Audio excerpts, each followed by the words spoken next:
Good morning student. Good morning sir. আজকে আমরা কি শিখবো? আমাদের এই advance school of reformation platform ক্লাসে কি শিখবো? স্বাস্থ্য শরীর শিক্ষা এবং জিকে। জিকে।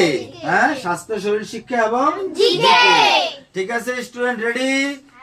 গুড। এবার আমরা শিখবো স্বাস্থ্য শরীর শিক্ষা। উচ্চ রক্তচাপ হলে কি খাওয়া উচিত নয়? উচ্চ রক্তচাপ হলে কি খাওয়া উচিত নয়? Good. এবার বলো, পাতলা পায়খানা বা ডায়রিয়া হলে কি খাওয়া উচিত? ওআরএস। ওআরএস জানো? ওআরএস খেলে আমাদের শরীরে জলের পরিমাণটা বেড়ে যায়। পাতলা পায়খানা হলে আমাদের শরীর থেকে জল চলে যায়, তাই ওআরএস খাওয়া উচিত। বুঝতে পারলে? প্রতিদিন কত লিটার জল খাওয়া উচিত?